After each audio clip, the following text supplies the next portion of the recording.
This show is sponsored by BetterHelp Online Therapy. Can you think of a time when you didn't feel like you could be yourself, like you were hiding behind a mask? BetterHelp Online Therapy can help you learn to be your authentic self. Visit BetterHelp.com to learn more and save 10% off your first month. That's BetterHelp, H-E-L-P.com. What if Ron Weasley had been sorted into Hufflepuff rather than Gryffindor?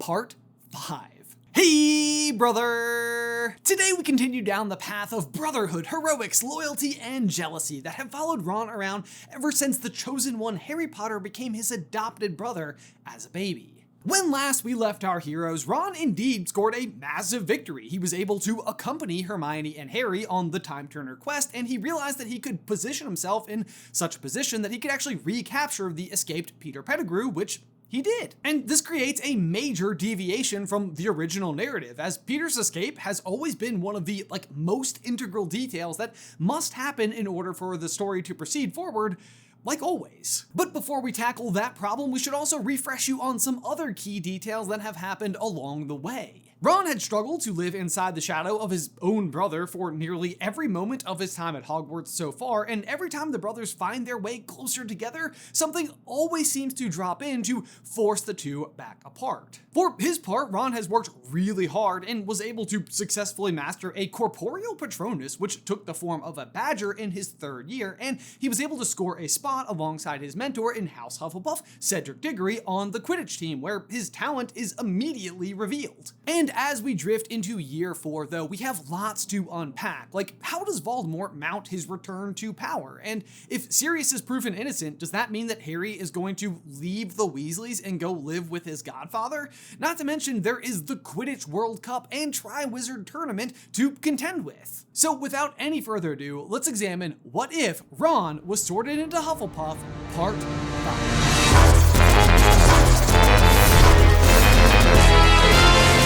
Brother!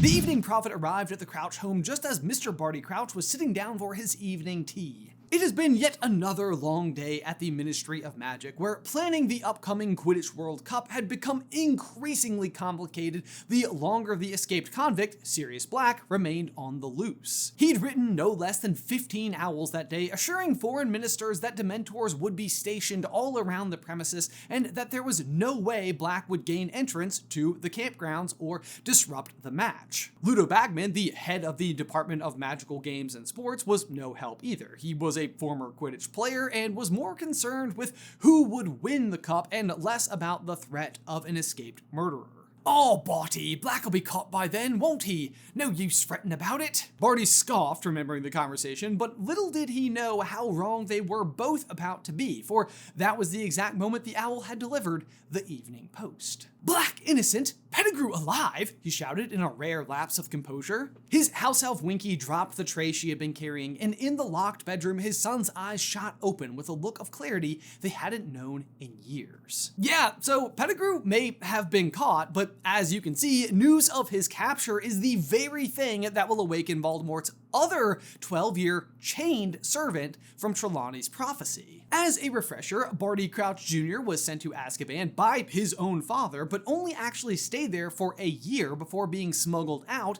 and then being held under the Imperious Curse, also by his father, for 12 years. And of course, Wormtail's absence in the situation does offer its own series of complications for Voldemort. Usually it's Peter who abducts Bertha Jorkins and from whom they extract all the information about the Triwizard tournament. But this time Bertha is just safe. She was an idiot.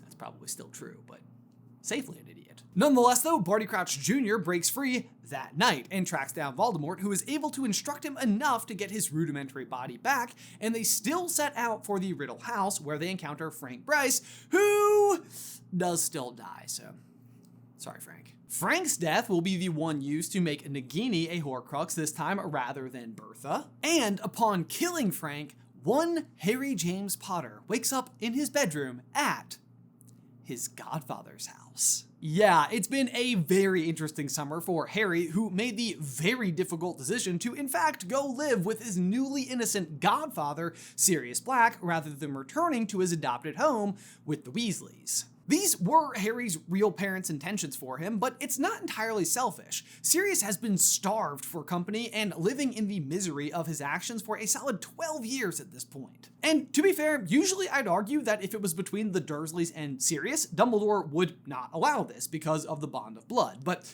as the Weasleys cannot provide that, the door is more open. Molly and Arthur are of course deeply saddened, but totally support Harry and are proud of the man he's growing up to be and assure him that he's always welcome back home whenever he wants. No matter what, he'll always be their son. Ron takes it less well. The two of them have had some adventures together now, and despite differences and jealousy here and there, they always seem to come together, and under it all are obviously brothers and do love each other.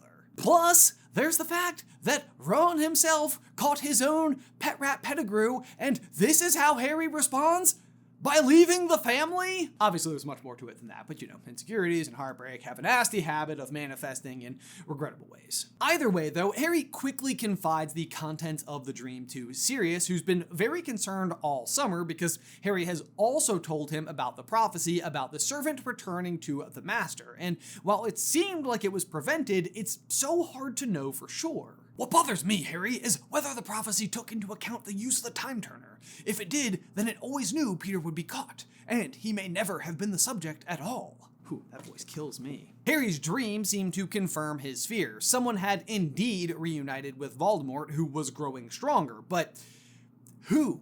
Alas, earwax, there is not much time to worry about it though, because the Quidditch World Cup is just days away. The Ministry, in an effort to correct their mistake, offered Sirius tickets to the top box, and they even offered Harry tickets for the rest of his extended family. And as you can imagine, it's an odd mix of emotions for Ron getting this particular news. He feels very abandoned by Harry, but top box tickets at the Quidditch World Cup are basically priceless.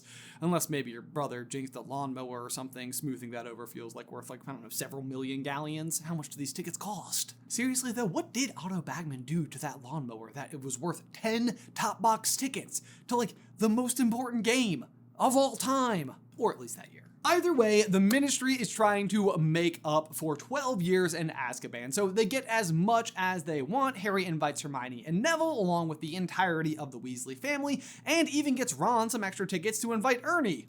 And Jeff, who of course originally was, Justin Finch Fletchley, but I think we can all agree is now canonically Jeff. However, upon arriving at the Portkey to travel to the World Cup grounds, it turns out that Ron has used the tickets differently than Harry expected and invited Cedric Diggory and his father, Amos. Oh, poor Jeff. He's gonna have to watch from his home using his imagination since wizards don't have TVs. Oh, but wait, he is Muggle-born, but wait, Muggles don't cover Quidditch, so sucks to suck, Jeff. I'm of course just kidding.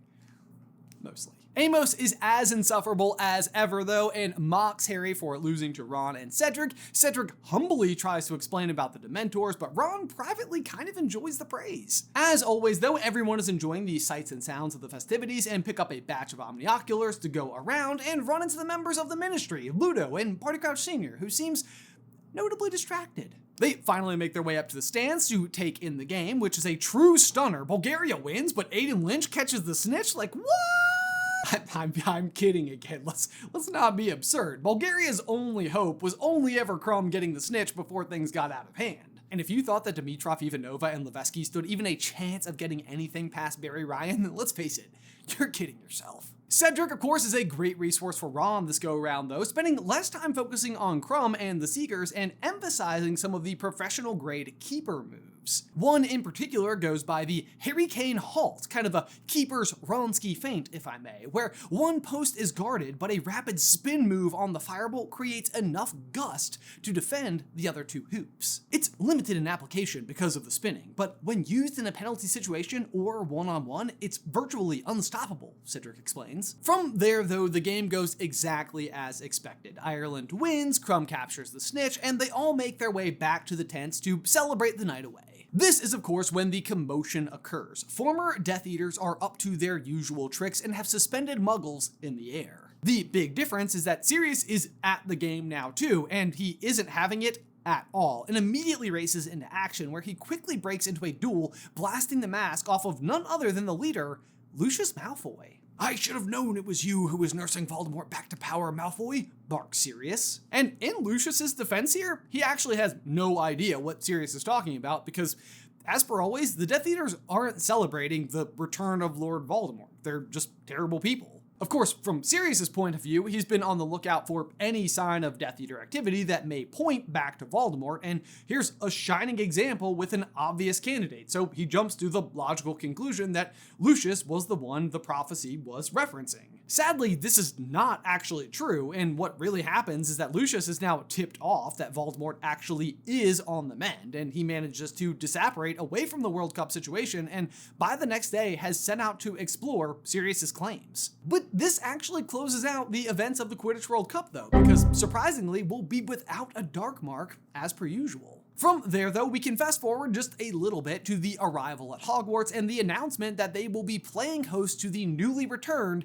Triwizard tournament, and the students from Durmstrang and Beauxbaton will be arriving soon. We are also introduced to Mad-Eye Moody, who will be their new Defense Against Dark Arts professor for the rest of the year, and mostly this first part of the year remains the same. Moody teaches the students about the unforgivable curses, and everyone anxiously awaits the start of the tournament. Neville is, as usual, very distraught about the Cruciatus curse, and as usual, Moody pulls him aside afterward to try and calm him down and offer him a nice book about plants. Finally, Beauxbaton and Durmstrang and what? Ireland seeker Aidan Lynch arrives? I'm just kidding again, it's of course Crumb, although Lynch must have gone to Hogwarts, right? Doesn't matter. Dumbledore explains that no student under the age of 17 will be able to enter their names in the Goblet of Fire to be considered, and that he'll be drawing an age line to ensure that this rule is enforced. I'm still stuck on it though. Like, Bill knew Aidan Lynch though, right?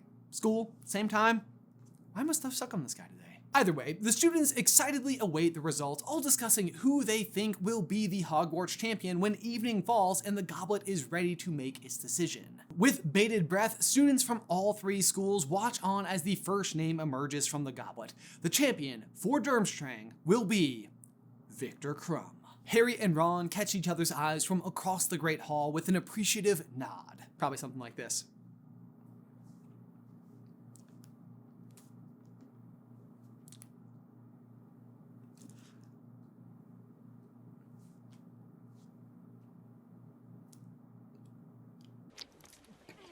The champion for Beauxbaton is Fleur Delacour. "Oh, look, they're all disappointed," Hermione said over the noise, nodding toward the remainder of the Beauxbaton party. Disappointed was a bit of an understatement, Harry thought. Two of the girls who had not been selected had dissolved into tears and were sobbing with their heads on their arms. Silence then fell as the goblet reared once again to deliver the final champion. The paper shot from the goblet and was gracefully captured by Dumbledore, who paused for only a moment before announcing in a booming voice, "Ronald Weasley." The room erupted, not entirely in applause, but in confusion. Fred and George notably stand in applause for their brother, though heckling Ron for not sharing how he'd entered his name as he rose from the Hufflepuff table with a mingled look of shock, confusion, and pride on his face. Harry himself is rather impressed Ron found a way to enter himself into the contest when Fred and George had been blasted away by the age ring. But then the Great Hall had just started to calm down when the goblet raised its flame once again.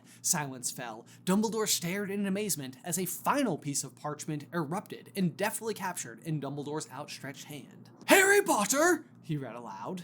"Harry Potter." Y'all, we need to take a brief, it's gonna make sense in just 1 second, pause to give a huge thank you to today's sponsor, MeUndies. You get it? Because they sell briefs. Cozy season is knocking, and I don't know about y'all, but I am personally looking forward to one thing this winter: the couch, my favorite fuzzy blanket, my hounds, and some movies. Okay, to be fair, that's 4 things, and I still left one out. Festive and oh so comfortable, MeUndies. Festive because MeUndies come in a huge variety of fun and playful prints to help you feel your most jolly. And comfortable by benefiting from that breathable and stretchy micromodal fabric. It's like sitting on a cloud. Personally, I love that MeUndies runs on that monthly subscription model. I set my color tone to adventurous, and like an investment account, let time do its job as I reap those long-term rewards of a drawer full of my favorite underbreeches. Be your most comfortable self this fall with MeUndies. Get 20% off your first order plus free shipping when you go to MeUndies.com/super and use promo code SUPER. That's MeUndies.com/super, promo code SUPER to get 20% off plus free shipping. MeUndies, comfort from the outside in. Ron, who had almost made his way into the back room, stood stunned for 1, maybe 2 minutes. To his enormous surprise and pleasure, he had been declared school champion. A wink from Cedric when he stood up made him think that he must have had something to do with it, but it didn't matter. Flashes of his reflection in the mirror of Erised had wandered in front of his thoughts. Hello, good. Would he finally be able to make a name for himself out of the shadow of his brother? This daze was disrupted, though, when the door from the Great Hall opened for a 4th time, and, of all people, Harry entered the small room. Discussion broke out at once. How was this even possible? Ron's name being entered was mystery enough, being so far underage, but on top of that, 2 Hogwarts champions had been chosen? And not just any 2, but brothers who had a history of breaking rules together. Then, with the deft calmness of a hornet's nest that had just been lit ablaze, Dumbledore asked the boys, "Did you put your name on the goblet of fire?" "No," responded both of the boys in unison. "I haven't a clue how my name got in the goblet," said Harry. "Did you ask an older student to put your name in for you?" Dumbledore asked. Again, both boys answered no, but that's when the door opened again. "Actually, I did do that." It was Cedric, anticipating the confusion. He'd come back to explain that he had put Ron's name in the goblet, rather than his own. "Ever since I heard about Ron's Patronus last year taking the form of a badger, I knew he was a true Hufflepuff. Of course, everyone in the house is, but it was just like the school had chosen him, or maybe he chose the house. I don't know, but when the tournament was announced, he had to be our champion, and I was right. The goblet chose him over any other Hogwarts student." And this is where you might be like, would Ron actually edge out like all the other 7th years? And I think that there are 2 major things that are at play here. One is that Ron has like way more real world experience that normally Harry alone uniquely has at this point. And also, Ron isn't directly competing with Cedric or Harry, who was of course entered under the name of a 4th school and just unopposed. Also, Dumbledore in the main story asks Harry if this is how he got around the age line, by using an older student. You asked one of the older students to do it for you? No, sir. And it totally would have worked if anyone had thought about it for more than like a minute. From there, though, news of Cedric's decision spreads through the castle like wildfire, where at first people are upset with him for cheating the system, but as they recognize that Ron did still beat out all of the older students, do come to recognize him as the true Hogwarts champion. Harry, on the other hand, has zero explanation as to what happened, and as such, he is regarded once again as the false champion. Badges immediately spring up around the castle, featuring the words, "the flare and the spare," a reference to the Goblet of Fire and Ron's own flame red hair. They even feature a little image of Ron with flickering flames atop his head. And it's not long before the weighing of the wands and the first official Daily Prophet announcement about each of the school champions. Actually, and here's just a fun fact, Ron's original wand, the one that breaks per the Whomping Willow, is actually within a 1/4 inch of being the exact same as Cedric's own wand, 10-inch ash and unicorn hair. He, of course, has the Willow wand now with a unicorn hair, which Ollivander remarks as having a particular propensity for seeking out individuals with great potential, and had the power to enhance advanced forms of magic. Rita Skeeter is also there, who gets fast to work on concocting a narrative, this time focusing less on Harry's tragic past, but on his upbringing with the Weasleys, and the sudden fortune he's had in moving out and living with his parents' intended guardian. Much is said about the Weasleys' financial status and how it must have affected the young and heroic Harry Potter growing up in a home that started as a pig pen. This is a weird one, guys. I'm the one concocting this narrative, and that sentence is so infuriating. And you can only imagine how it affects Ron, who as the other Hogwarts champion and a Weasley is hardly mentioned at all, other than as another obstacle Harry will have to overcome, what with competing against his own brother now. Ron Weasley, Harry Potter's stupid friend. But it does fix his resolve to try and beat Harry and prove his own worth and win his family the 1,000 galleon prize. The obvious issue being he had no idea how to prepare for the first task, which, as usual, remains a mystery to the champions. Or, well, it's supposed to be as usual. Hagrid invites Harry down to see the dragons one night under the invisibility cloak. Madame Maxine is also along for the ride, as usual. Harry stands in shock as he sees each of the massive 4 dragons blasting curtains of flames at the handlers, who are all having to work together to keep them contained. Also, as per usual, on the way back to the castle, Harry encounters Karkaroff on the grounds, headed in the direction of the dragon pens. Ron is going to be the only person who doesn't know, Harry thinks to himself, knowing exactly what he must do. So the next day, he pulls a hesitant Ron aside. Dragons. The first task is dragons. Hagrid showed me last night. Everyone else knows. Harry hopes that this will prove his allegiance to Ron and the Weasleys, but Ron responds back, I already know. Charlie is here too. He told me Hagrid showed them to you and thought it was only fair if I was informed as well. His brother Charlie had to bring him over from Romania. Didn't Ron tell you that? No, he didn't. This actually stings Harry a little bit, as Charlie is also his brother, making him feel a little bit more on the outs and worried that Rita Skeeter's article is impacting the Weasleys' opinion of him. Harry tries to give him a genuine smile as a group of students walk by wearing their pins. Just don't turn into a real flare out there, okay? From there, tackling the dragon problem is actually quite different as well. Normally, Harry nearly gets advice from Sirius, who has to make a sudden departure from their flu powder Zoom call in the Gryffindor common room. This time though, Sirius is just a handy resource who can advise Harry on using the conjunctivitis curse and to aim for the dragon's eyes, so there's no need for the firebolt this time around.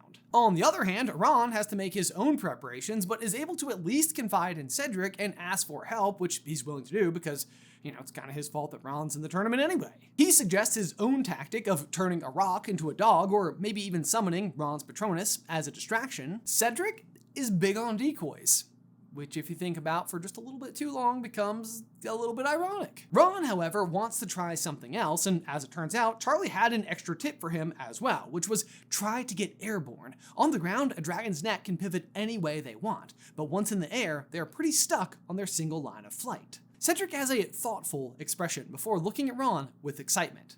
I have an idea. And with that, the first task is finally upon the champions, who each draw their dragons. Ron pulls the Swedish short snout, Fleur the Welsh green, Crumb the Chinese fireball, and Harry the Hungarian horntail. Ron has to go first and steps out into the arena. He spots Cedric in the crowd, who gives him a nod of support. The dragon emerges, and Ron raises his wand, summoning his broomstick into action.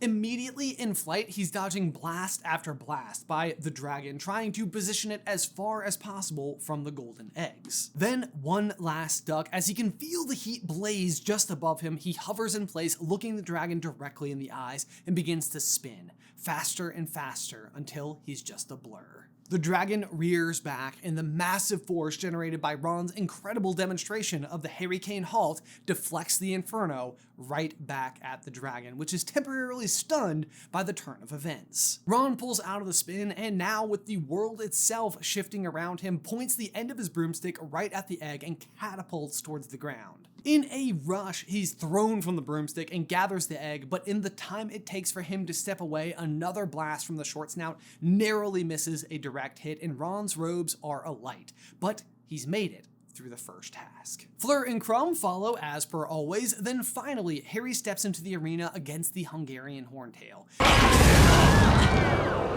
This time armed with all of the preparation Sirius could offer. The crowd is dead silent as Harry enters and the gigantic horntail steps forward to face him. It wastes no time and directs a massive blast of heat right where Harry was standing. He dives for a nearby boulder. Personally, I like to think it's the one that Cedric normally turns into a Labrador. Panic flows through Harry. He can't possibly win. The odds are stacked against him. The horntail's blast range and magnitude is unlike anything the other dragons could muster. But he can't go down without a fight, so with a look of determination, Harry steps free from the boulder and blasts it square in the eyes with the conjunctivitis curse, and the dragon topples backwards. Harry shoots forward and collects the egg with a flourish. The crowd erupts. And that brings us to the end of part 5. Yes! Well done, Dragon! Guys, as always, thank you so much for watching. Be sure to like this video and subscribe to the channel if you haven't already. If you've been following along with the series, this episode right over here will be episode 6 when it goes live next week. In the meantime, it might just be like a blank spot over there, so we'll see. But thank you so much for watching. Until next time, bye!